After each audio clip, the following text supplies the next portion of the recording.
ginnaaw bi lii yëpp amee. waaw comme ni nga ko waxee le verdict est tombé tout à l'heure donc au terme d'une audience particulière tendue au tribunal de grande instance de Rabat ñu ne le président du CEMA fait état de la situation des 18 Sénégalais poursuivis pour voie de fait et jugés à l'issue des plaidoiries des différentes parties. Le juge a suivi les réquisitions du procureur du roi, estimant les prévenus coupables des faits qui leur étaient reprochés. La partie civile a elle aussi réitéré ses demandes en faveur d'une application stricte de la loi. De son côté, ñu ne l'avocat de la défense a plaidé la nullité des faits et sollicité la clémence. Ñu ne après s'être retiré près de 3 heures pour délibérer, le tribunal a rendu une décision jugée sévère par les proches des accusés. Des peines de 3 mois, 6 mois et 1 an de prison ferme ont été prononcées en fonction du niveau d'implication retenu contre chacun. Donc ñu ne l'annonce du verdict a suscité d'une vive émotion dans la salle d'audience. Et l'atmosphère est rapidement devenue tendue. Les détenus peinant à contenir leur détresse. L'un d'eux a même été victime d'un malaise nécessitant une prise en charge. Donc loolu ñu ngi ko jëlee ci benn communiqué boo xam ne fédération sénégalaise de football moo ko génne, commission communication en l'occurrence monsieur Bakary Cissé. Mais gis nga le procureur avait demandé 2 ans d'emprisonnement. Gis nga lii c'était prévisible. Parce que yàgg nañ di wax ne si on laisse faire ça va être corsé pour les Sénégalais. Il y a pas eu de pression. Il y a pas amul dara. C'est-à-dire que on a laissé les Marocains dérouler. Procès bi nag lii lañ ci mënoon xaar. Et l'avocat wax nga ko léegi. ku ci mel ni maître Patrick combien de fois la génn. di dénoncer conditions yi nga xamee ne noonu la dossier bi di doxee foofu ci tribunal ba. Et qu'est-ce qu'on a fait? Alors que le problème, c'est vrai, d'une part, l'État war na ci dox, mais moi je pense que les supporters, la fédération, les joueurs, li ñu waroon def, pression bi ñu waroon def. dafa manqué. C'est-à-dire que, je le dis et je l'assume. À un certain moment donné, on avait l'impression qu'on avait abandonné les supporters là-bas au Maroc. Les gens n'en parlaient plus, alors qu'il y avait 18 Sénégalais, ils doivent croupir en prison. Qui étaient battus et qui étaient partis pour représenter le Sénégal et ils l'ont fait dignement comme ni ko joueurs yi doon defee. Mais absolument. Et qu'est-ce qu'on a fait depuis lors? Defuñu dara. Donc man verdict bi ça ne me surprend pas parce que nag on a laissé trop faire. Il y a pas eu de pression, il y a rien loo xam ne mënoon na tax tey ñu marqué suñu taxawaay ci li nga xam ne moom mooy xale yi.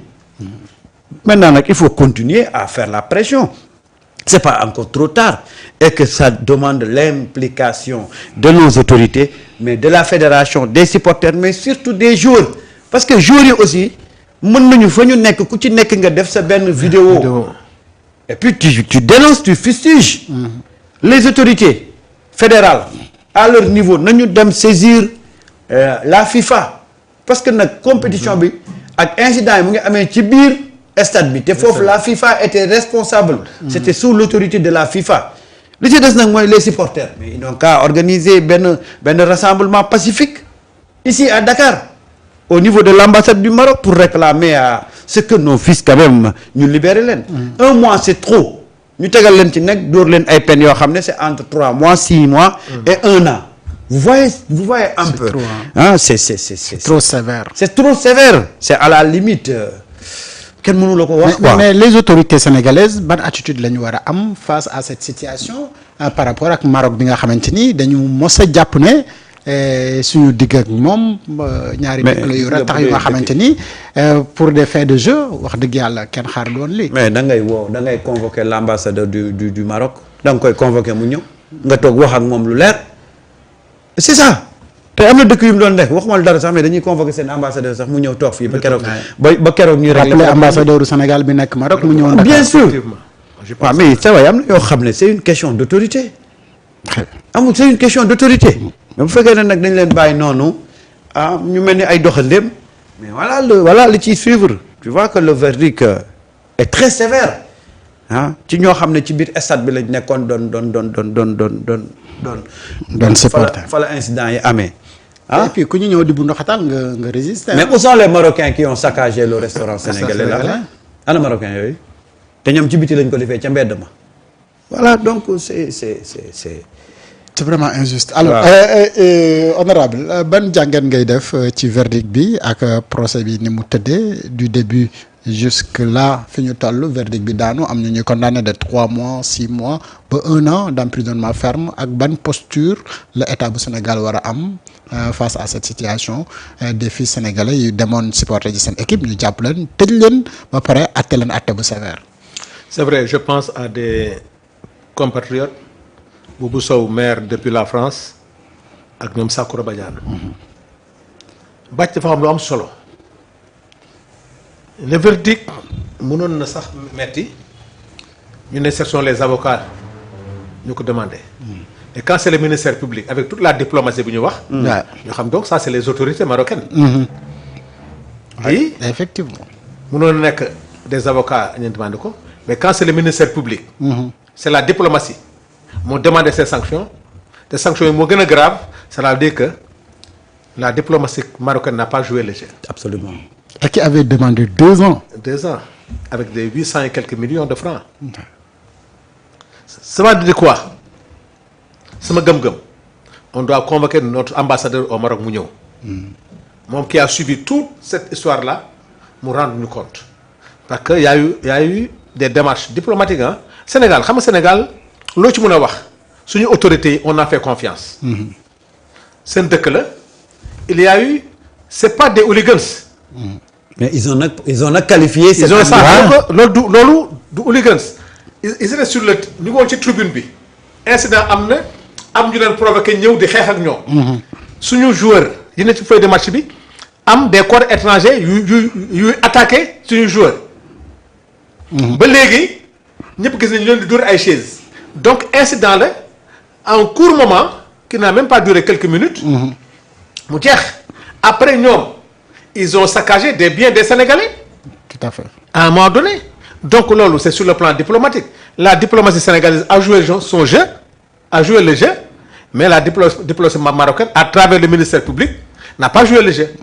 Maintenant il y a des comptes rendus. La diplomatie marocaine a trahi. A trahi. Ce qu'on doit faire def appel. Et demander à notre ambassadeur de venir toog fii ba marocains yi wax ñu nag am na yoo xam ne nag fulla la.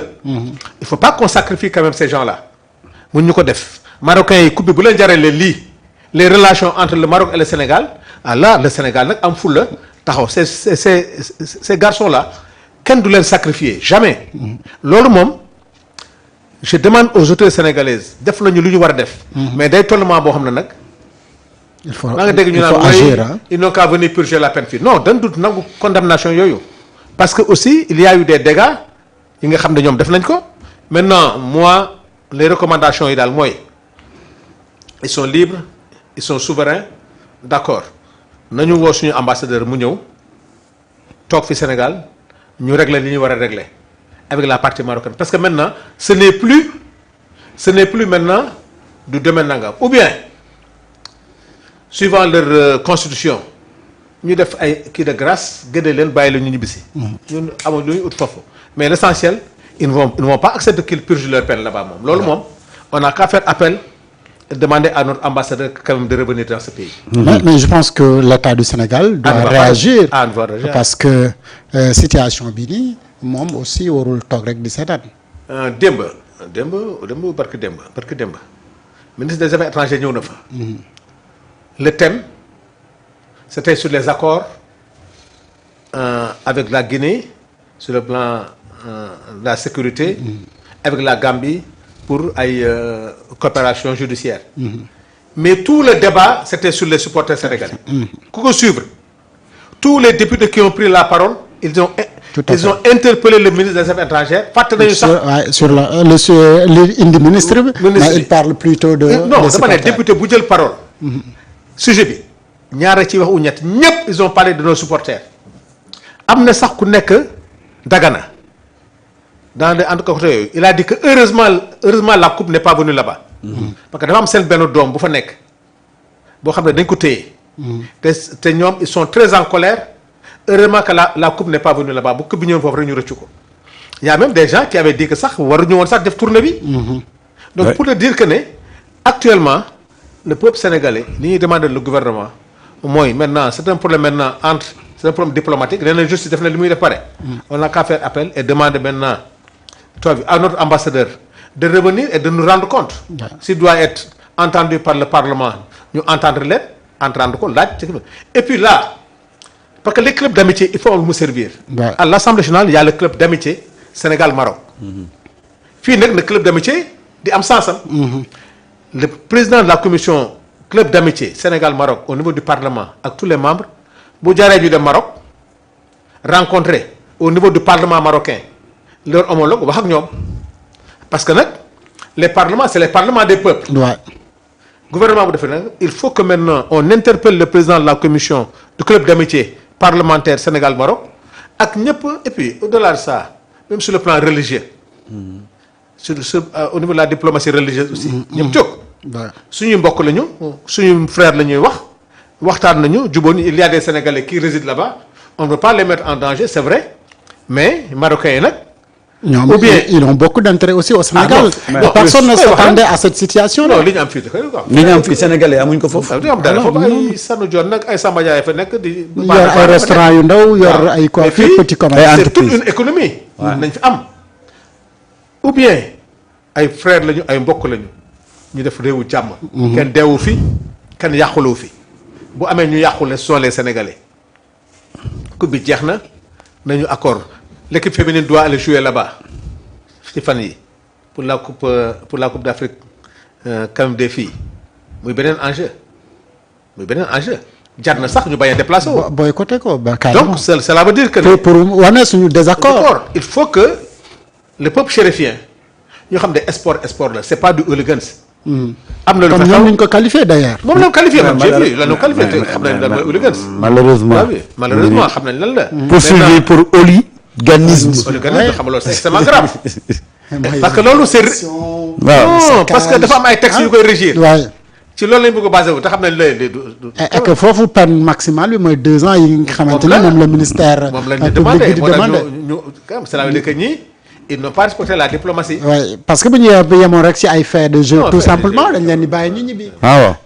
mais c'est vrai. Marocains yi contre am na benn match ñoom ci terrain bi nañu wàcc. c'est-à-dire que.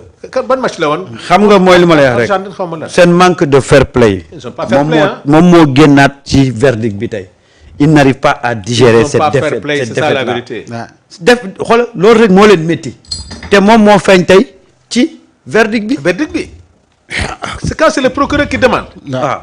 avec toute la diplomatie requise président Ousmane Sonko dem fa président fédération dem fa ñëpp dem fa ñu waxtaan tout le monde a parlé.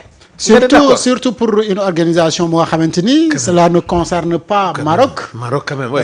lieu bi rek lañ ko fa defee. Lieu bi la. mais c'est une organisation de la CAF ak FIFA. mais le Maroc a fait pire Maroc envahir un terrain di xeex ak jour envahir un match contre xaw ma Argentine am na benn match pour un problème de but ou penalty ils ont envahi on connaît quand même.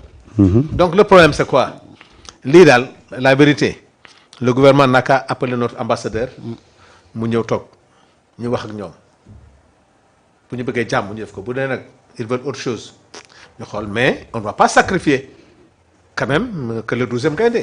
mais double peine bi Sénégal recevoir ci. Mais même triple bi peine xamal la double peine. loolu également est-ce que ça fait partie des règles. parce que bu fekkee ni ci amande yi CAF defal Sénégal. waaw. bokk na ci attitude yi supporters yi amoon ñu defal leen amende. waaw. ba pare ñu tëj leen encore kasu fële. mais mu ngi commencé. Mais top, tout ça c'est pour faire plaisir au peuple marocain c'est ça la vérité. CAF ñëpp xam nañu les sanctions là c'était pour faire plaisir parce qu'ils ont perdu c'était les moments de les soulager. Ouais. Ok on est prêt on n'a pas fait appel d'accord c'est pour les soulager mais quant à des peines de 3 mois 6 mois 1 an. non yooyu duñ ko sa accepter ce qu'on va faire marocains yi nañu xam ne xoolal s'ils disent que nous sommes un peuple frère. nañu arrêter lii mu jeex permettre à nos fils de revenir dans ce pays. mënuñu ko le ministre des Affaires étrangères ne demander à notre ambassadeur de revenir dans ce pays na ñibbisi. toog ñu wax ak ñoom le club l'Assemblée nationale à travers le club d'amitié ñu wax ak le parlement quand même chérifien. en tout cas nag attention on ne va pas les laisser comme ça ah loolu moom. bu nañu xalaat. waaye non en tout cas fulla mooy jaay Dakar. ah mais oui, bu ko te dafa mel ni ñii oui. xamuñu. Ah. Négociation. mais gis nga tu sais ce pays là c'est un pays très bizarre quoi. bizarre quand même. gis nga à chaque fois qu'il y a eu des problèmes on dit le président doit réagir. mais léegi dañ naan le gouvernement. mais il est où le président. waaw c'est en tout cas c'est son domaine.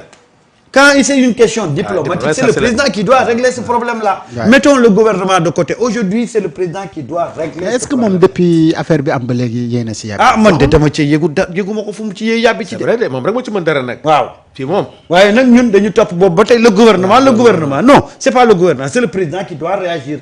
C'est le président qui doit prendre cette affaire-là en main. His Excellency. waaw parce que xam nga président. mu réglé ko. du fait que là ñoom. tey même bu justice defoon li muy def. tey le président am na pouvoir de grâce. waaw le président na woo le roi. le roi. maintenant c'est le domaine comme la justice def na li muy def ba pare. moom c'est maintenant moo que le président reprenne son pouvoir. waaw. pour les gracier et le faire revenir mu jeex tàkk. His Excellency. Monsieur Bassirou Diomaye Diakhar donc Faye. c'est le président rek. Sénégalais yëpp a ngi laaj foo nekk lan ngay lijjanti pour les supporters ah sénégalais ñuy kon man de wax dëgg. waaw moom. léegi gars yi ne nañ ñeneen ñi def nañ li ñu waroon def yëpp. ah léegi li si des sa domaine la. Ah. alors ñu jàll ci beneen ponk des foofu moom Bassirou Diomaye Diakhar Faye d'ailleurs actuellement convoqué na une réunion d'urgence toutes les responsables wala toutes les responsabilités ou tous les responsables de PASTEF à une réunion d'urgence au palais suite bi mu limogé kenn koo xamante ni gars yi xam nañ